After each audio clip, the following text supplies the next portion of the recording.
आप सबको जय मसीह की, प्रेज द लॉर्ड एंड शलोम। बैठ जाओ अपने स्थानों पर, आत्मा में खड़े रहो खुदा के साथ, ताकि हम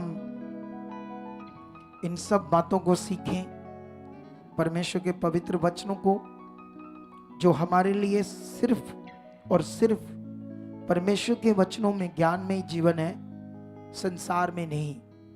आमीन। प्रार्थना करो आंख बंद करके। इन वचनों के लिए जो तुम सुन रहे हो, परमेश्वर से कहो कि परमेश्वर पिता, तेरा पवित्र वचन, तेरा पवित्र कलाम जो बहुत प्रीशियस है, कीमती, खुदावंद मेरे जीवनों में ठहर रहा है। आज का वचन मेरे लिए स्पेशल, खास है। ये वचन मुझे छुएगा, मेरे हृदयों की पट्टियों पर लिखा जाएगा, क्योंकि ये मेरे जीने का आधार है।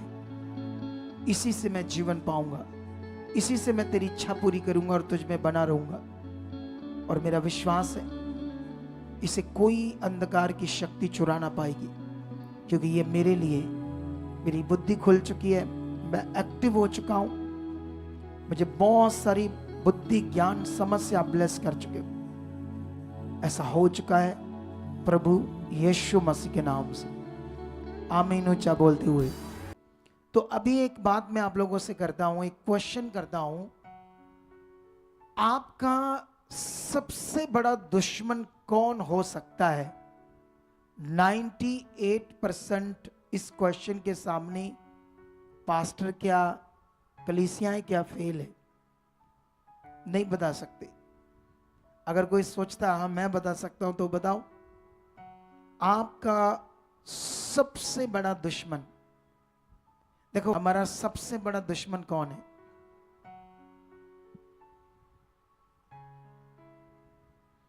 हालेलुया। जय मसीह के अपोस्टल जी। जय मसीह की। हमारा अपना मन जो नेगेटिव चलता है, वो हमारा सबसे बड़ा दुश्मन है। और जब हम आत्मा से स्ट्रांगली चलते हैं तो वो हमारा सहायक है, हमें संभालने वाला, चलाने वाला। गुड, बैठ जाओ। सुनो, देखो ध्यान से। ये काफी हद तक इसने सही आंसर दे दिया, क्योंकि आंसर ये है कि हमारा शारीरिक जीवन, तो वो शारीरिक जीवन कहां? मन में ही है। तो हमारा सबसे खतरनाक दुश्मन हमारे अंदर ही है, वो है हमारा शारीरिक जीवन। ऐसे ही थोड़ी परमेश्वर ने शारीरिक जीवन के ऊपर इतना ज्ञान दिया है। परमेश्वर ने ऐसे क्यों कहा? शारीरिक मनुष्य परमेश्वर के आत्मा की बातों को ग्रहण नहीं कर सकता। बाइबल में लिखा जो शरीर पर मन लगाते हैं, फिर लिखा शरीर पर मन लगाना तो मृत्यु है, फिर लिखा जो शारीरिक दशा में है वह परमेश्वर को खुश नहीं कर सकता। हालेलुया। कितनों को बात समझ आ रही है? सबसे बड़ा दुश्मन हमारा कौन है? हमारा शारीरिक जीवन। कितने लोगों को यह बात समझ आ रही है? आप जानते हो बाइबल में एक जगह पर लिखा है, ये प्रेरित पौल लिखता है या बोलता है, एक जगह पर प्रचार करता है इज़राइलियों के बीच में, यहूदियों के बीच में। उन्हें कहता है कि प्रतिज्ञाएं भी तुम्हारी थी और पुरखा भी तुम्हारे, और मसीह भी तुम्हारे वंश से ही पैदा हुआ, और फिर भी तुम्हारे शारीरिक जीवन के कारण तुम इसे समझ नहीं पाए। हालेलुया। जो चीज उनके लिए थी, जो खास उनके लिए थी, जो परमेश्वर उनके लिए था, मसीह उनका लिए था, भविष्यवक्ता उनके लिए था, सब कुछ उनके लिए था, लेकिन उसको वो ले नहीं पाए। उसका कारण था उनका शारीरिक जीवन। ये खतरनाक विषय है मनुष्य के लिए। पृथ्वी के ऊपर एक खतरनाक विषय है ये, जिसे मनुष्य इंसानों को, परमेश्वर के लोगों को समझना होगा। जब तुम्हें ये समझ आएगी तो तुम्हारे लिए एक ऑप्शन है, तुम उससे बाहर आ सकते हो। शारीरिक जीवन से बाहर आने का हल है हमारे पास परमेश्वर का वचन, परमेश्वर का ज्ञान, परमेश्वर की समझ, परमेश्वर का पवित्र आत्मा। लेकिन अगर वो जो हल है उस पर हमने ध्यान नहीं दिया तो फिर हम शरीर में रह जाएंगे।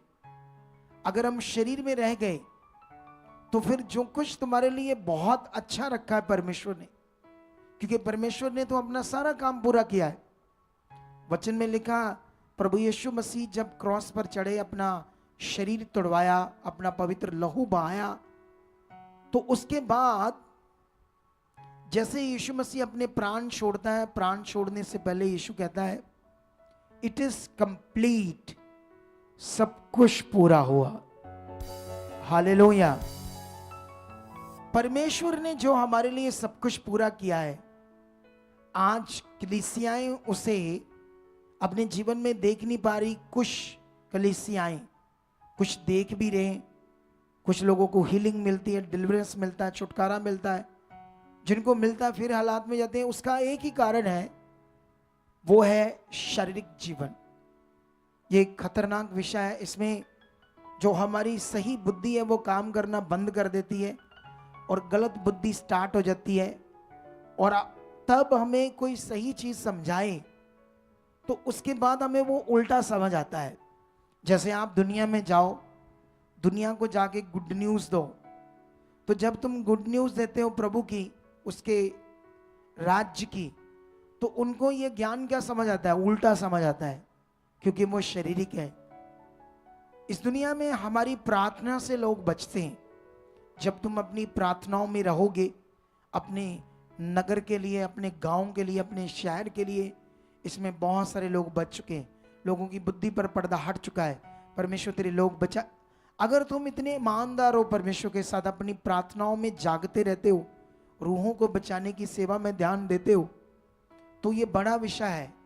तब तुम्हारी प्रार्थनाओं के कारण लोग बचते हैं, वरना कभी ना बचे, कभी वो बचाए ना जाए संसार के लोग, क्योंकि उनकी बुद्धि को क्या कर दिया? इस संसार के ईश्वर ने अंधी कर दिया। हालेलुया। परमेश्वर तुम्हें वो सुख शांति देगा, क्योंकि उसने वादा किया है, जो शांति मैं तुम्हें दूंगा वो तुम्हें संसार नहीं दे सकता।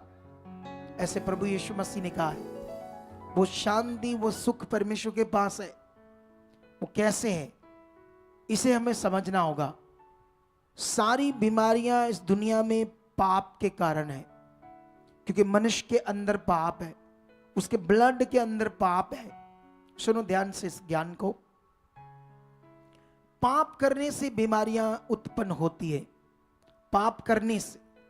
और पाप हमारी जिंदगी में, कुछ लोग अनजाने में पाप करते रहते हैं, उन्हें अच्छे से ये नहीं पता होता पाप क्या है। कभी कभी हम बुराई करते हैं, चुगली करते हैं, निंदा करते हैं, ये भी हमें श्रापित करती है। बाइबल में एक वचन है, मैं तुम्हारे लिए पढ़ाना चाहता हूं। ये मत्ती 15 का वचन है 18 से। प्रभु यीशु मसीह ने उस वक्त अपने चेलों को समझाया। ये यहूदियों फरीसियों के बीच में एक ऐसी घटना हुई। उस घटना के बाद जो कुछ उसने उनके बीच में बताया, फिर चेलों ने उसका जब आंसर मांगा, तो उस आंसर में से ये एक हमारे लिए भी शिक्षा है। मत्ती 15 का 18 में लिखा है, पर जो कुछ मुंह से निकलता है वह मन से निकलता है, वही मनुष्य को अशुद्ध करता है। क्योंकि बुरे विचार, हत्या, पर स्त्री गमन, व्यभिचार, चोरी, झूठी गवाही, निंदा, ऐसे ऐसे और भी बहुत सारी बातें मन ही से निकलती है। हालेलुया। और मैंने आज तुम्हें कहा, तुम्हारा सबसे बड़ा दुश्मन कौन है? हमारा शारीरिक जीवन। सबसे खतरनाक दुश्मन, सबसे खतरनाक ये विषय है आपका शारीरिक जीवन।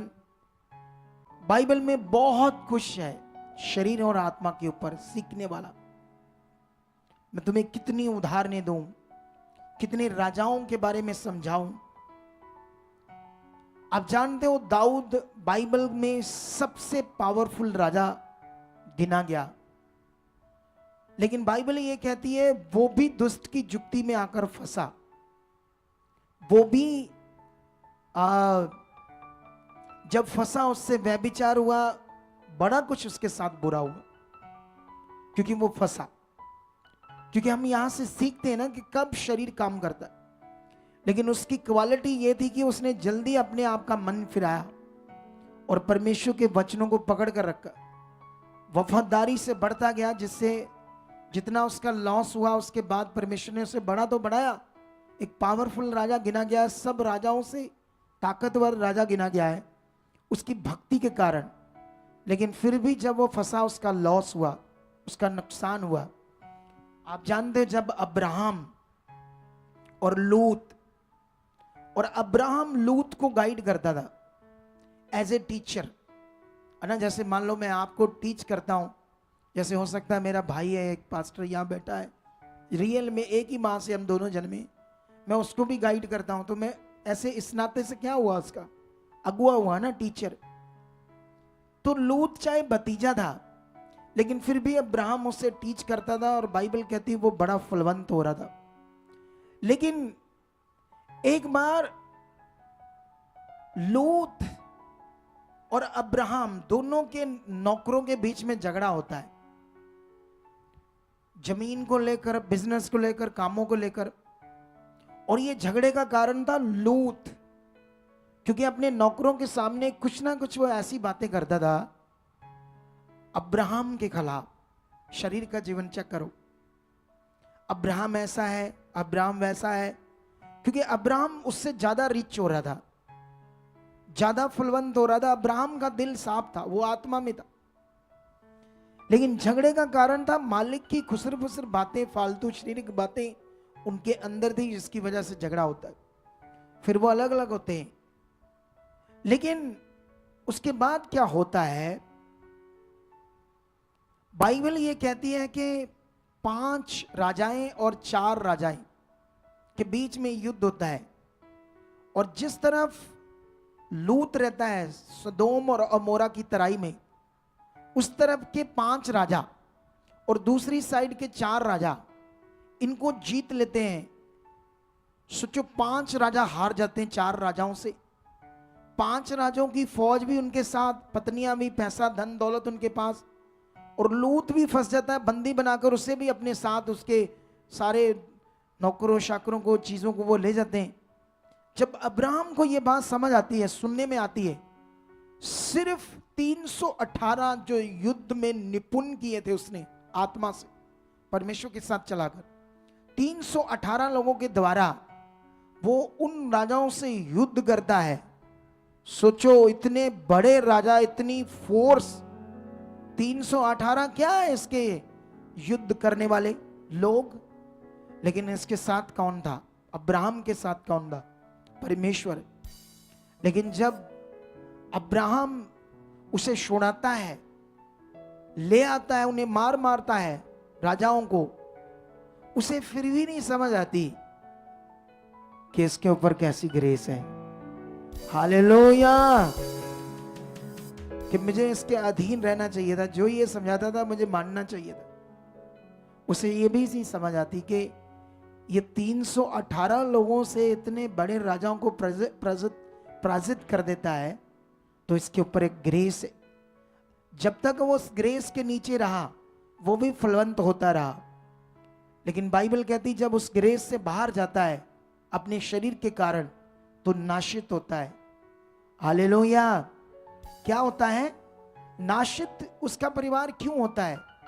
क्योंकि इतना बड़ा काम देख के भी उसकी इच्छा में चलना, उसकी अधीन रहना फिर भी नहीं उसने माना।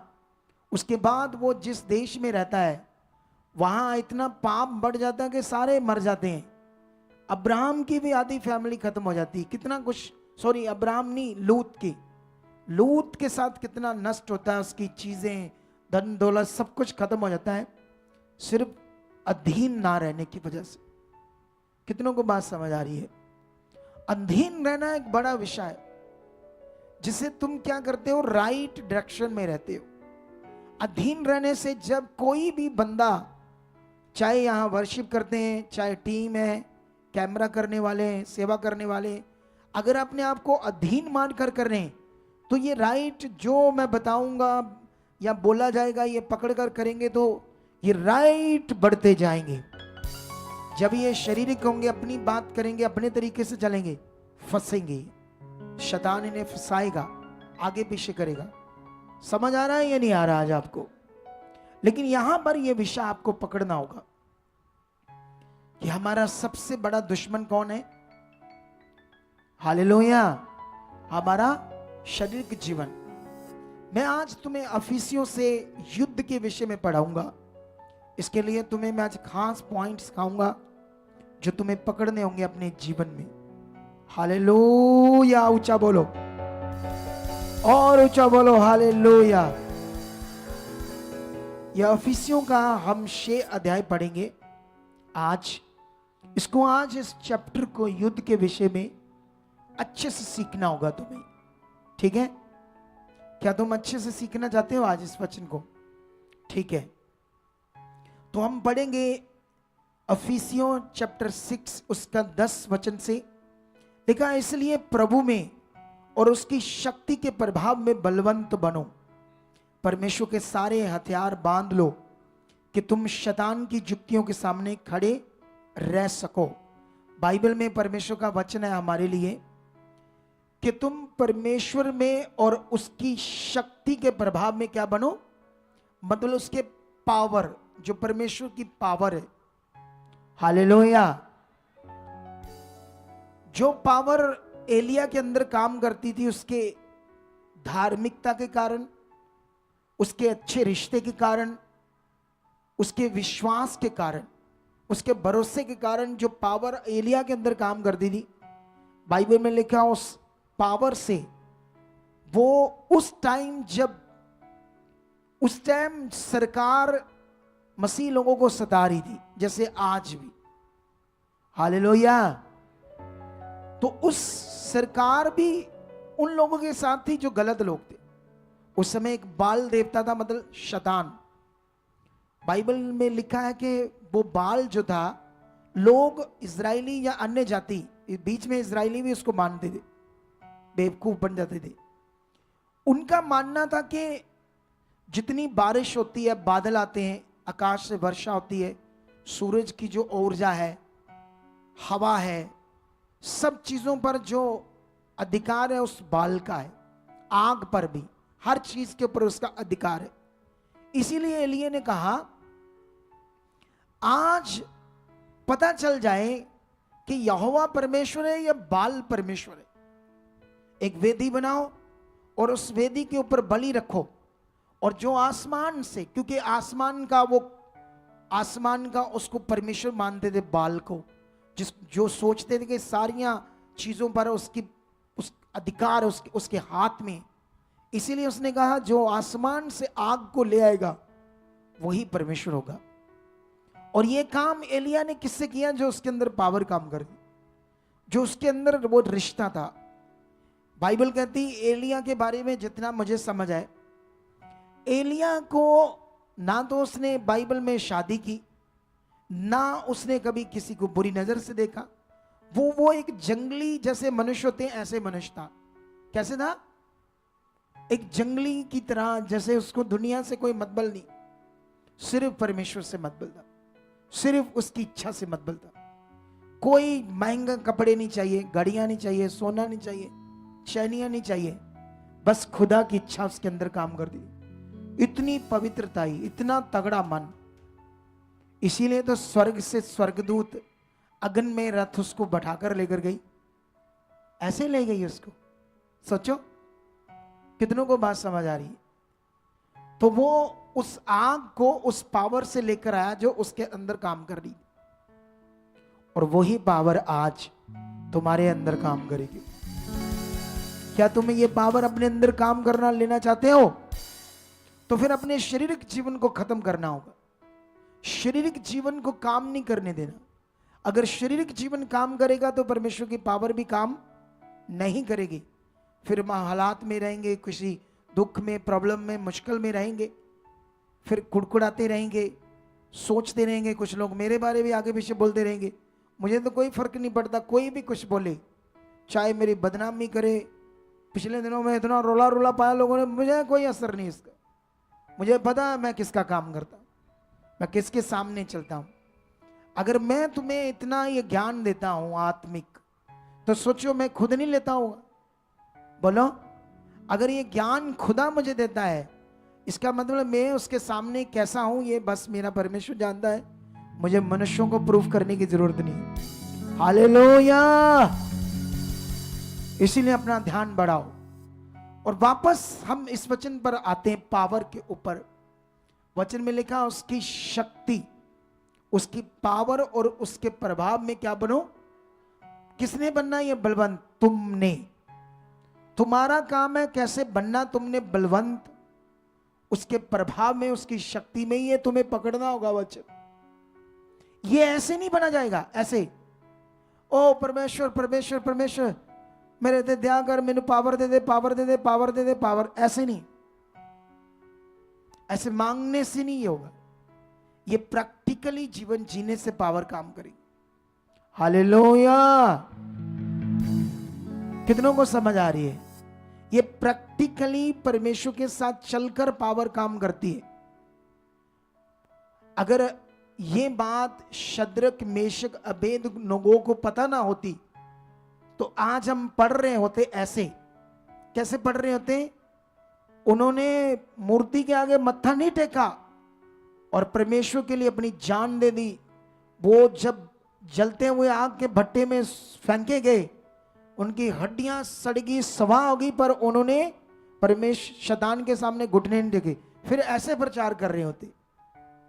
बोलो, वो भी अच्छा होता कि परमेश्वर के लिए जान दे दी। फिर हम ऐसे प्रचार कर रहे होते। लेकिन हम ये प्रचार कर रहे हैं कि उनके अंदर वो पावर को इतने अच्छे से प्रैक्टिकल करना जानते थे। उन्होंने वो पावर प्रैक्टिकल जीवन जी के अपने जीवन में उसको देखा, इसीलिए आग उन्हें जला नहीं पाई। आमीन। ऊंचा अपना ध्यान देकर रखो। अभी तुम्हें जिस दिन तुम्हारा आमीन अपने आप निकला ना, समझ लेना मेरे प्रचार का पूरा असर तुम्हारे ऊपर है। ये बात को याद रखना। शद्रक, मेशक प्रैक्टिकली जानते थे कि ये पावर कैसे काम करी। मांगने से काम नहीं करी। ऐसे नहीं पावर दे दो, पावर दे दो, पावर दे दो। प्रैक्टिकली। हालेलुया। तो इसलिए ये वचन पावर का मैंने तुम्हें समझा दिया है। अब मैं 11 पढ़ता हूं। परमेश्वर के सारे हथियार बांध लो कि तुम शैतान की जुक्तियों के सामने खड़े रह सको। कौन से ये हथियार है जो हमने बांधने ताकि हम शैतान की जुक्तियों के सामने खड़े रह सके? 12 में लिखा, क्योंकि हमारा ये मलयुद्ध लहू और मांस से नहीं परंतु प्रधानों से और अधिकारियों से और इस संसार के अंधकार के हाकिमों से और उस दुष्टता की आत्मिक सेनाओं से जो आकाश में।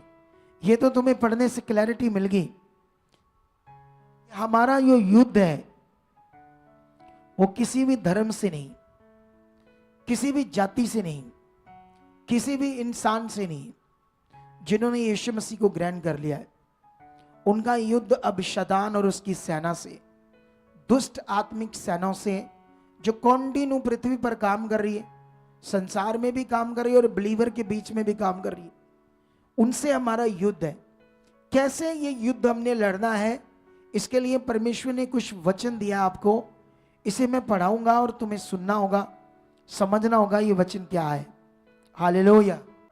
कि उसके सारे हथियार बांध लो ताकि तुम बुरे दिनों में सामना कर सको और सब कुछ पूरा करके स्थिर रह सको। 14 में लिखा, इसीलिए सत्य से अपनी कमर कसकर और धार्मिकता की जिल्म पहनकर। पहला पॉइंट, ये परमेश्वर हथियारों के बारे में बता रहे हैं। ये तुम्हें आज मुझे क्लैरिटी देनी है। हथियार मैंने पिछले दिनों में ये कहा था कि मैं इसके बारे में बताऊंगा, और फिर वो तो इस टॉपिक को स्पेशल प्रकट किया कि क्या इसमें बताना है, क्या विषय है हमारा। क्योंकि ये शारीरिक जीवन कि अंदर ये आत्मिक चीज, आत्मिक हथियारों को बांधना है, तभी हम बड़े जीत को पाएंगे। आमीन ऊंचा, बरकत ऊंची। सुनो, इसीलिए सत्य से अपनी कमर कसकर, सच्चाई तो बेल्ट नहीं है ना, कोई कपड़ा नहीं है जिससे हम अपनी कमर को कस लें। जैसे कमर को परना बांध लो कमर पर, या बेल्ट बांध लो, तो उससे हमने कमर को क्या कर लिया, कस लिया। सच्चाई से कैसे कसोगे? तो ये वचन का मीनिंग क्या है? हालेलुया। ये मुहावरे होते थे ना, उसमें ये शब्द समझ आता है। मुहावरों में कमर कसने का मतलब एक मुहावरा टाइप ये लैंग्वेज है, जिसमें मैं आपको समझाता हूं। जो तुमने अब विश्वास किया है प्रभु यीशु के ऊपर, उसको ग्रहण किया है, उसको जाना है कि वो परमेश्वर कौन है, खुदा, ये एक बात सच्चाई है। हालेलुया। कितनों को बात समझ आ रही है? जो परमेश्वर का वचन है तुम्हारे लिए, जैसे ये सच्चाई जो यीशु मसीह को ग्रहण करने का विषय है तुम्हारे अंदर, ये विषय है, तुम्हें ये समझ आई कि ये स्वर्ग का रास्ता है। मैं जब मरूंगा तो मैं नाश नहीं होऊंगा, मैं स्वर्ग में जाऊंगा। ये सब बातें यीशु मसीह को ग्रहण करना एक सच्चाई है। तो इस सच्चाई को इतना अपने मन में, जैसे कमर को कसते ना, ढीला नहीं छोड़ते, पैंट को नीचे ना गिर जाए, है ना। कुछ बहनों के भी जैसे कपड़े होते तो उनको भी बांधने पड़ते ना, कुछ कपड़े ढीले नहीं रखते क्योंकि नीचे ना गिरे ना, इंसल्ट की चीज है, बेइज्जती की बात है। तो इसीलिए परमेश्वर का ये वर्ड कहता है कि जो सच्चाई तुमने समझी, जैसे यीशु मसीह ने कहा मेरे कारण लोग तुमसे क्या रखेंगे, बैर। तो ये बात क्या है? ये सच्चाई है। तो हर वो वचन जिसमें हम समझते हैं, जैसे तुम्हारी चंगाई का विषय, तुम्हारे छुटकारे का विषय, तुम व्हील चेयर पर हो, तुम कैंसर में हो, तुम बेड पर हो, तुम चल नहीं सकते, तुम हालातों में हो, तुम गरीबी में हो, लेकिन वचन में लिखा वो तुम्हारी हर एक घड़ी को पूरा करेगा, तुम्हें नीचे नहीं रहने देगा, ऊंचा करेगा, तुम में पूछ नहीं सिर ठहराएगा। तुम कितने भी बीमार हो, अगर तुम्हारी कमर कसी, मतलब मन में वचन को, सच्चाई को कसकर पकड़ा है, तो तुम शैतान पर जय पाओगे, उसकी जुक्तियों के सामने खड़े रह सकोगे। ये मतलब है सच्चाई से कमर को कसने का। तुमने ढीला नहीं होना है किसी भी बात में। जो खुदा कह रहे वो 100% श्योर है, जो उसने कहा है उसमें कोई भी इधर उधर की बात नहीं, कोई भी ऊपर नीचे इधर उधर कुछ नहीं है। जैसा उसने कहा वैसा है, पक्का 100% तुम्हारे लिए। इसीलिए अपनी कमर को कसना मतलब अपने मन में कस लेना उस सच्चाई को, वचनों को। अगर उसने कहा व्यभिचार के बारे में, तो जो उसने कहा है वो 100% ऐसे ही है। उसका व्यभिचार का फल मौत है तो मौत है, पाप की मजदूरी मौत है तो मौत है। उसने कहा शरीर में मन लगाओगे तो मृत्यु है, इसका मतलब यही है। इसलिए कमर को कस लो, जरा सा भी ढीला नहीं उसके वचन में होना। ये शैतान से हमारा युद्ध है, ये युद्ध है, इस बात का युद्ध है। कितने लोगों को बात समझ रही? और ये युद्ध हमारे मन में, हमारे अंदर है, तलवार डांग से, बंदूक से नहीं है। और आगे लिखा धार्मिकता की जिलम। हम जानते हैं ना अब हम किसकी धार्मिकता करते हैं। अब हम पत्थर मिट्टी चीजों की नहीं करते, अब हम जीवित परमेश्वर की धार्मिकता करते हैं। जिलम क्या होता है? जैसे एक वर्दी डालना पूरी, जैसे एक फौज, जैसे पुराने समय में जब राजा के टाइम में राजा या सेनापति लड़ते थे तो उनके ऊपर एक जिलम मतलब एक शील्ड इंग्लिश में उसको कहते हैं शील्ड, जो उसकी बॉडी पे पहनाते थे ताकि तीर मारे कोई तो वो लगे ना, ऐसे शील्ड लोहे की। कितनों को समझ आ रही? उस तरह से अपनी धार्मिकता की जिलम पहनो। धार्मिकता की जिलम पहनने का मतलब जो तुम धार्मिकता कर रहे हो उसमें जरा सा भी डाउट नहीं। मैं किसी से मिला, वो कहते हैं क्या हम सही रास्ते पर चल रहे हैं? इतने सालों से विश्वास कर रहे हैं, ये मुझे पूछ रहे हैं 10 साल बाद चलकर यीशु में। ये धार्मिकता की जुल्म से आगे पीछे हो रहे थे। हालेलुया। कितनों को बात समझ आ रही है? इतना धन्यवाद। रोज मैं बचाया गया हूं, मैं बच गया हूं, मैं राइट हूं, स्वर्ग में मेरा जीवन की पोथी में नाम लिखा गया। उन वचनों को याद करना है, ध्यान देना है। मैं मुसाफिर हूं, ये असली घर मेरा पृथ्वी पर नहीं है, स्वर्ग पर है। वो आने वाला है बादलों के ऊपर। लाड़िए नी खिच लेते आ रही, तेरा लाड़ा आने वाला है। ये पिछले दिनों में गाना गाया था ना, ये वाला सॉन्ग, धार्मिक सॉन्ग। ये बात को सीखो, वो आने वाला भूलो मत। बाइबल में लिखा, जैसे जैसे वो दिन आने के निकट हो उतने अलर्ट हो जाओ, उतने चौकस हो जाओ, क्योंकि तुम्हारी जो धार्मिकता है ये तुम्हारा उद्धार है। इसी से तुम स्वर्ग में जाओगे। हालेलुया। इसलिए इसको चिलम की तरह, एक ऐसे शील्ड की तरह, एक ऐसी जबरदस्त लड़ाई जब होती थी तो वो शील्ड पहनते थे। जबरदस्त जब युद्ध होता था, वो वाली शील्ड लोहे की, उसको कहा अपनी चिलम। तुम्हारे अंदर परमेश्वर की धार्मिकता का ऐसे मैथ होना चाहिए, ऐसे नहीं नॉर्मल। जैसे धार्मिकता का मतलब क्या होता है, जैसे आज तुम संगति में आए हो, ये तुम्हारी धार्मिकता का एक पार्ट है। जब तुम्हें परमेश्वर ने कहा 10 बजे लाइव होगा और पहली प्रेयर होगी, ठीक है, कितनों को बात समझ आ रही है? उसके बाद जैसे संगति स्टार्ट होती है, तुम समय से पहले आकर बैठते हो, तो ये तुम्हारी धार्मिकता है। अब तुम अपनी धार्मिकता में चौकस हो, अलर्ट हो। तुम संगति 10 बजे हुई, तुम 12 बजे आए, 1 बजे आए, 1:30 बजे आए, तुम्हें कोई मतलब नहीं इससे क्या है ये संगति, क्योंकि ये धार्मिकता है तुम्हारी। तुम धार्मिकता करने आए हो यहां। तो अगर तुम्हारे जीवन में धार्मिकता है नॉर्मल तरीके से, तो तुमने अच्छे से उस जिल्म को पहना नहीं, तुम अधूरे हो उस जिल्म से। तो इसीलिए तुम शरीर में रह सकते हो और दुष्ट की जुक्ति में फंस सकते हो। इसलिए उसे किसी भी तरह से दाव नहीं देना, उसको मौका नहीं देना है। हालेलुया। इसीलिए तुम्हें परमेश्वर का वचन कहता है, तुम 6 दिन काम करो, 1 दिन मेरी हजूरी में रहो। तुम्हें इसीलिए मीटिंग मिस नहीं करनी।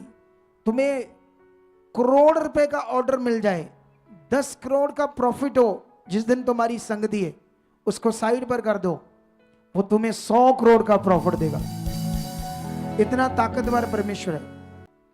आगे लिखा 15 में, और पांव में मेल के सुसमाचार की तैयारी के जूते पहनकर गुड न्यूज देना, लोगों को सुसमाचार देना।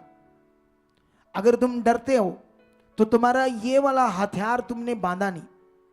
बोलो, तुमने क्या नहीं किया? ये वाला हथियार बांधा नहीं है। वचन में तो ऐसा लिखा है ना, सारे हथियार बांध लो।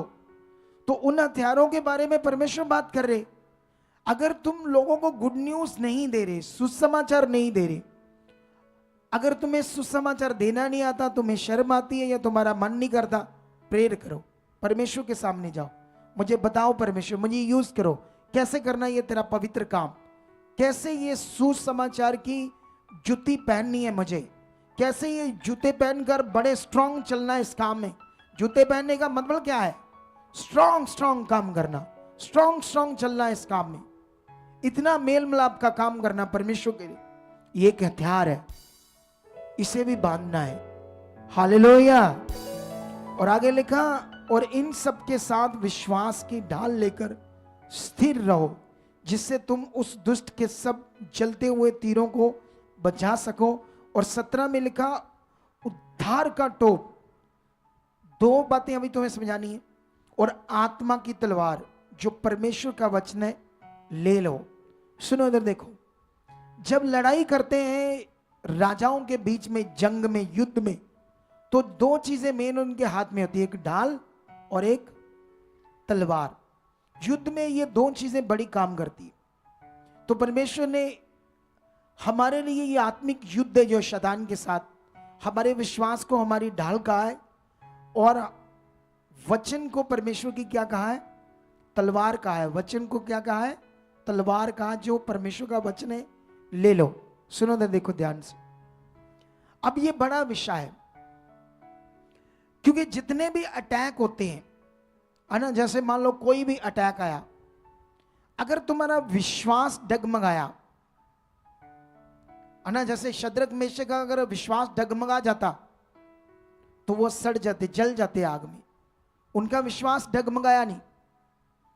जब मूसा लाखों लोगों को लेकर इस मिस्र से आगे बढ़ रहा था, तो आगे समंदर आ जाता है, समंदर। वो समंदर जब आता है तो पीछे सेना आ जाती है। सारी इजराइल प्रजा तो डर गई, चिक्के मार रही। एक बंदा नहीं डरा। एक बंदा अपने विश्वास में खड़ा है, वो मूसा है। उसको पता है परमेश्वर साथ, अभी हल होगा, अभी काम होगा। वो परमेश्वर से बात करता है। परमेश्वर कहता अपनी लाठी समुद्र पर मार, समुद्र दो भाग हो जाता है। क्यों हल निकलता है? क्यों शैतान का वो वार, वो तीर जो शैतान फिरौन को उनके पीछे लेकर आया था मारने के लिए, क्यों वो शैतान का तीर उन पर चला नहीं? क्योंकि आगे विश्वास की ढाल खड़ी थी। वो मूसा का विश्वास खड़ा था। तुम्हारी जिंदगी में कभी कभी हालात आते हैं, तुम डगमगा जाते हो, तुम विश्वास में आगे पीछे हो जाते हो। तुम पास्टर हो, तुम्हारे कलीसियाओं में कुछ आगे पीछे हुआ, तुम डर जाते हो। डरो मत, कोई बात नहीं, एक आधा इधर उधर हुआ तो धन्यवाद दोगे, परमेश्वर 10 तुम्हें देगा। उनके लिए प्रार्थना करो जो गए, अच्छा मन रखो, कुड़कुड़ाओ मत। हालेलुया। परमेश्वर तुम्हें 10 देगा। 4 जाएंगे वो 50 देगा, क्योंकि परमेश्वर का काम प्लस प्लस नहीं है, मल्टीप्लाई है। हालेलुया। तुम्हारी जिंदगी में भी जब वो काम करेगा तो प्लस प्लस प्लस करके नहीं करेगा। 2 गुना 2, 2 प्लस 2 4, 4 प्लस 4 8। इसको मल्टीप्लाई करेंगे 4 को 4 से तो क्या होगा? 16। 16 को 16 से करोगे तो कितना होगा? 16 से 16 जमा करोगे तो 32। लेकिन 16 को 16 से मल्टीप्लाई करोगे तो कितना हो जाएगा? बोलो कितना हो जाएगा?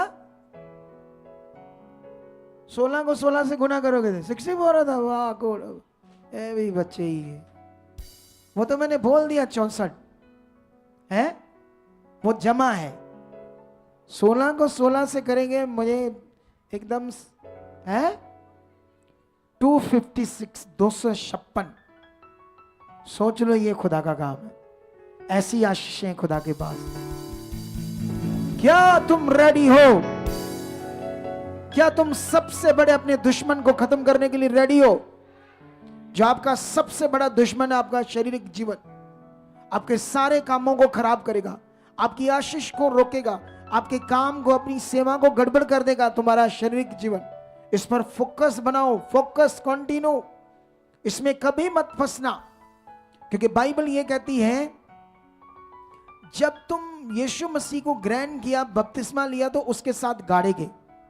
तुम्हारा पुराना जीवन, शारीरिक जीवन उसके साथ मर गया। जब यीशु मुर्दों में से जिंदा हुआ तो तुम उसके साथ जिंदा किए गए। एक नया जन्म, एक नया जीवन, शारीरिक जीवन नहीं, आत्मा पाकर आत्मिक जीवन, जिसे बोलते हैं मसीह जीवन। क्या तुम्हारे अंदर मसीह जीवन है तो तुम वो करोगे जो दुनिया नहीं कर सकती है। तुम्हारे साथ फिर वो होगा जो दुनिया के साथ नहीं होगा। तुम्हारा घर वो होगा जो दुनिया में नहीं होगा, तुम्हारे घर में वो होगा। और ये बिल्कुल कहानी नहीं है, ये रियल पवित्र वचन है जो तुम्हारी जिंदगी में पूरे होंगे। हालेलुया। वचन, विश्वास तुम्हारी ढाल है। प्रेयर करो, धन्यवाद धन्यवाद प्रभु, मेरा विश्वास आप अच्छा कर चुके हो। पवित्र आत्मा के द्वारा मैं जीवन जी रहा हूं। पवित्र आत्मा के द्वारा एक फल है, 9 फलों में से एक फल है विश्वास। और जो पवित्र आत्माओं के द्वारा एक फल है विश्वास, वो विश्वास यीशु मसीह के अंदर काम करता है। यीशु मसीह ने इतना काम किया, इतना मौत, हालात, जरा सा भी कभी यीशु मसीह का विश्वास ऊपर नीचे नहीं हुआ, क्योंकि वो आत्मा का एक विश्वास था उसके अंदर। और वो तुम्हारे लिए भी अवेलेबल है। तुम इसके लिए प्रार्थना करो। वही विश्वास मेरे अंदर आ चुका है, वही विश्वास आत्मा के द्वारा चलकर मेरे अंदर यीशु वाला जो यीशु के अंदर था मेरे अंदर पैदा हो चुका, बन चुका है। तुम रोज प्रेयर करो, रोज इसमें प्रैक्टिकल करो, इसमें ध्यान दो, तो वो एक फल विश्वास तुम्हारे अंदर भी काम करेगा। और फिर होगी वो ढाल, शैतान क्या उसका बाप भी तुम्हें हिला नहीं पाएगा। कितनों को बात समझ आ रही? उद्धार एक बड़ा विषय, उसको टॉप, उसको क्राउन क्यों लिखा बाइबल में?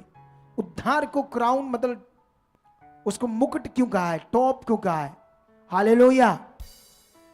क्योंकि वो इतनी आप अपने जीवन में ये जो तुम्हारा हेड है, सबसे मेन चीज है ना तुम्हारे जीवन में, तुम्हारे सारे अंगों में से बोलो।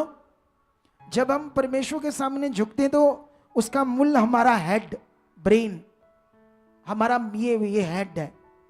ये सबसे आपके जीवन में कीमती चीज है। और इसके ऊपर रखने वाली चीज क्या है? क्राउन, मुकुट, उद्धार का टॉप। इसलिए उसको कितना बड़ा दर्जा दिया तुम्हारे उद्धार को। उसकी वैल्यू को समझो जो परमेश्वर बात कर रही। इसको इसी तरह उस क्राउन को, इस टॉप को, उद्धार को इतना वैल्यूएबल अपने जीवन में मानो, इतना बड़ा विषय हो आपके जीवन में। इस विश्वास से, इस फोकस से उसको जानो। और सबसे बड़ा विषय है लिखा, आत्मा की तलवार जो परमेश्वर का वचन है ले लो। तलवार जो परमेश्वर का वचन है, सुनो, इस पर अब हमें बात करनी पड़ेगी अच्छे, क्योंकि यही अब तुम्हें निखारेगा वचन। यही जो आत्मा की तलवार है, ये शैतान के हर उस जुक्ति को काट देगी अगर तुम्हें यह समझ आए। इसीलिए मैंने आज प्रोफेसी की, क्योंकि ये सब स्पिरिट का मेल है, मैचिंग है। ये आत्मा में जीने वाला अगुआ, उसको परमेश्वर वचन देता है और प्रोफेसी भी देता है मैच करके। इसीलिए आज खुदा ने मुझे कहा ये प्रोफेसी कर कि यह अनपढ़ भी वचन से भरे रहेंगे। इसीलिए ये कहा, और ये होगा 100% ये दावा है। क्योंकि अगर तुम वचन से भरे हो तो तुम्हें कब शैतान का सामना हम कैसे करते हैं ये तुम्हें समझ चाहिए।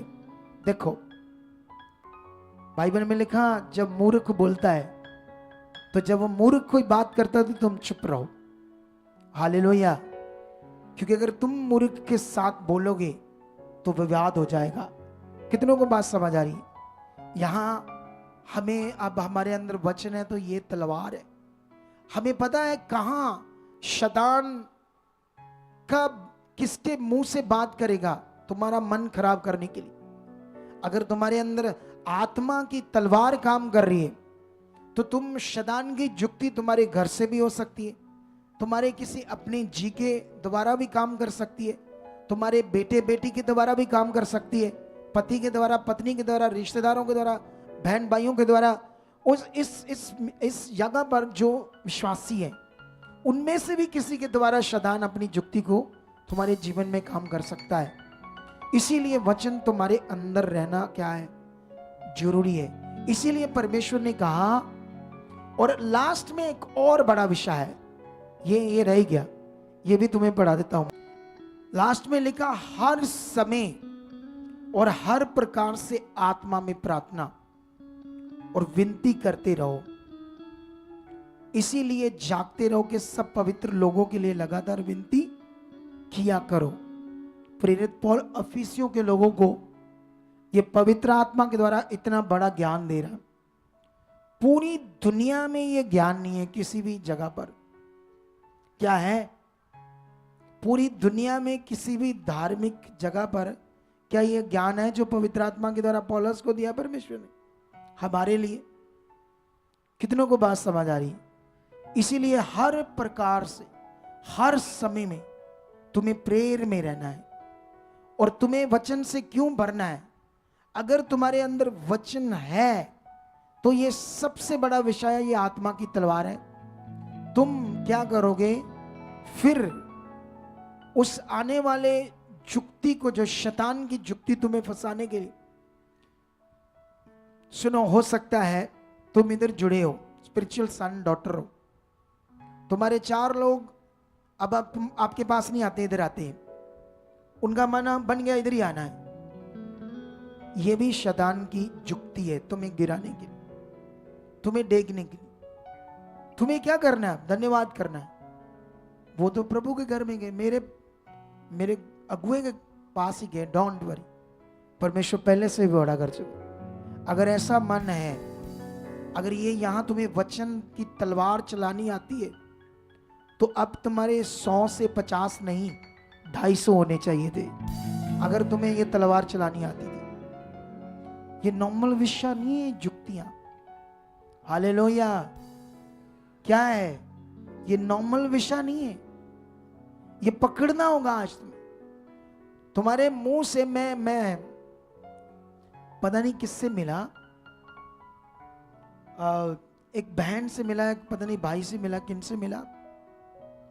तो वो जो भाई था ना, अपनी पत्नी को कुछ ऐसे शब्द बोलता था जो शैतान की जुक्ति थी, और उससे वो डिस्टर्ब होकर वो भी झगड़ा करती थी।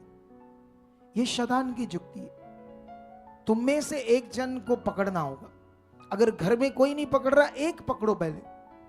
एक पकड़कर इन सब हथियारों को बांधकर चलोगे, बाकी सारे भी एक दिन ऐसे बन जाएंगे और तुम्हारा घर स्वर्ग हो जाएगा। हालेलुया। जब शैतान तुम्हारे दिमाग में ये जुक्ति डालता, तुमने ठीक नहीं होना, तुम्हें सपना आता है तुम बीमार रहोगे, तुम्हें सपना आता है तुम्हारा हालात बना रहेगा, तब तुम आत्मा की तलवार चलाओ उस पर। हालेलुया। आप जानते हो, जब दाऊद बच्चा था और शाऊल जवान एक राजा था, लेकिन फिलिस्ती से डर गया जब वचन तोड़ता है। जब आप वचन पर अड़े और खड़े और अच्छे से चलते हो, तुम्हारे अंदर कभी डर नहीं होगा। जब तुम वचन पूरा करोगे, तुम्हारे अंदर कभी भी कोई डर। दाऊद वचन पूरा करता था, इसलिए उसके अंदर डर नहीं था। जब वो छोटा ही बच्चा था, 12 साल का, शेर तक फाड़ देता था, भालू तक फाड़ देता था। इतना आत्मा उसके ऊपर उतरता था, इतना बल उसके अंदर आता था। और बाइबल कहती, जब इज़राइल खतरे में था और फिलिस्ती से खत्म करने वाले थे, उनका एक सेनापति था गोलियत। जानते कितना लंबा था वो? 9.5 फुट लंबा। सोचो, एक 9.5 फुट लंबा बंदा, और एक इधर आ तो उंगली, इसको ले लेते हैं, या इनमें से कोई देख लेते हैं। बच्चा इधर आओ, हाँ तू आ जा, इधर आ। मान लो इधर कोई 9.5 फुट खड़ा है, तो ये सामने बच्चा है छोटा, तो 9.5 फुट बंदा, जिसकी तलवार पता कितनी थी? पता नहीं 3 क्विंटल की थी, 3 क्विंटल भारी। पता नहीं 100 बंदे को मारेगा। 100 बंदा कहां इतनी भारी तलवार को सहन कर पाएगा? ऐसा गोलियत था। लेकिन वो वचन की तलवार उसके अंदर थी, दाऊद के अंदर। जब उससे लड़ने जाता तो वो कहता, ये क्या है? कहता, ये तो कुत्ता है, कुत्ता लड़ने आया मुझसे, ऐसे बोलता है उससे, दाऊद से। उसको श्रापित करना शुरू कर देता है। अब शैतान दाऊद को क्या कर रहा है? अपनी जुक्ति में फंसाने के लिए ऐसे वचन आ रहे सामने। गोलियत कहता है, मैं आज इसे मारूंगा, खत्म करूंगा। अपने देवी देवताओं के नाम से उसे श्रापित करना शुरू कर देता है अपने वचनों से। लेकिन दाऊद वचन की तलवार को चलाता है।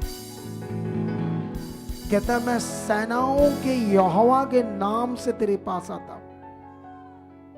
बोलो, क्या कहता है दाऊद? मैं सेनाओं के यहोवा के नाम से तुम्हारे पास आता हूं, और आज तेरे धड़ से तेरे सिर को अलग कर दूंगा। वो वचन की तलवार चलाता है। अगर दाऊद कभी कभी बैठ जा, कभी कभी हमारे अंदर वचन नहीं होता, इसीलिए परमेश्वर ने कहा वचन की तलवार जो परमेश्वर का वचन है ले लो। क्यों उसने कहा? क्योंकि वो तलवार है, श्वास तुम्हारी ढाल है, और तुम्हारा युद्ध शैतान से, इंसानों से नहीं, किसी धर्म जाति से नहीं। हमारी लड़ाई शैतान उसकी सेना से, बुराई के साथ उसकी। जो इस दुनिया में शैतान इतनी बुराई बढ़ा रहा है, दिन ब दिन दुनिया में पाप बढ़ रहा है, लोगों इतनी बुराई बढ़ रहा है, लेकिन वो मौत है, मौत। और हमें परमेश्वर ने चुना है उन्हें बचाने के लिए। कितनों को बात समझ आ रही है? हालेलुया। तो क्या तुम इन सब वचनों को पकड़कर अपने शारीरिक जीवन को मारकर आत्मा से भरकर युद्ध लड़ने के लिए तैयार हो? तुम भी जीतोगे, तुम्हारा घर भी जीतेगा और हजारों लोगों को भी जीतोगे। और जब तक तुम जिंदा हो हारोगे नहीं। अगर ये तुम हथियारों को बांधकर इस युद्ध को लड़ोगे जो हमारा है, मन में रोज डेली इस तरफ जाओगे, इससे बात की तब युद्ध है। वहां से क्या बात आती है, उधर से क्या रिएक्शन आता है, घर में कोई क्या बात होती है, इधर से कोई क्या बात करता है, ये रोज है हमारे जीवन के। हालेलुया। आई होप, मेरा विश्वास है कि जितने लोगों ने इस बात को पकड़ लिया आज कि मुझे शारीरिक जीवन एक खतरनाक विषय से नहीं जीना, मुझे आत्मिक जीवन जीना है, जितने लोगों ने पकड़ लिया आज, हालेलुया, जितने लोगों ने पकड़ लिया आज, वो बात को सीख लो। जीतोगे तुम, जबरदस्त जिंदगी पाओगे। अगर तुम इस मिनिस्ट्री के साथ खड़े और वफादार रहे तो ये बात याद रख लो, ये ग्रेस जो मेरे ऊपर, जो यहां पावर खुदा की काम कर रही है, वो जीवित पावर, वो पावर, वो ग्रेस तुम्हारे ऊपर, तुम्हारी जिंदगी में काम करेगी, जिसे तुम ये करने वाले बनोगे, तुम जीतने वाले बनोगे, तुम नीचे नहीं गिरोगे। तुम इस मिनिस्ट्री के साथ खड़े रहे तो ये हथियार तुम्हारे बांधे जाएंगे, तुम लड़ते जाओगे, जीते जाओगे, तुम्हारी जीत होगी। तुम्हारे वो सब काम जो रुके हैं, तुम्हारी आशीष जो तुम्हारे लिए है, वो सब काम खुदा प्रकट करेगा। तुम बड़ी बड़ी गवाहियों से आओगे। तुम बड़े चमत्कार लेना चाहते हो, तुम बड़ी बड़ी हीलिंग्स को देखना चाहते हो, तो ये वचन को पकड़ कर रखना। आज इस वचन के द्वारा तुम बड़ी हीलिंग को, बड़े बड़े मिरेकल को, एक पास्टर को भी ये पूरे करने होंगे, उसे भी ये कॉन्टिन्यू इसको प्रैक्टिकल करना होगा, फिर उसके द्वारा भी बड़े काम होंगे, आपकी जिंदगी में बड़े काम होंगे। ये बड़े कामों को प्रकट करने का बड़ा विषय है। और अगर तुमने इसे रिसीव कर लिया है तो पवित्र आत्मा आज तुम्हें छू रहा है, पवित्र आत्मा आज तुम्हें छू रहा है। हाथों को उठाओ, ऊपर ऊपर उठाओ, उठाओ। खुदा का आत्मा तुम्हें छू रहा है, उसकी सामर्थ तुम्हारी जिंदगियों में काम कर रही है। आज का वचन तुम्हारी हृदयों की पट्टियों पर लिखा जा चुका है। तुम इस वचन को पकड़ चुके हो, तुम इस वचन पर चल चुके हो, तुम इस वचन में बहुत आगे बढ़ चुके हो। ब्लेस हो जाओ। आज का वचन सुनने वाले खुदा जो रिसीव कर रहे हैं, वो बड़े फलों को ला चुके हैं, वो बड़ी बरकत को ला चुके हैं, वो बड़ी आशीष को ला चुके हैं। ऐसा हो चुका है। आमीन।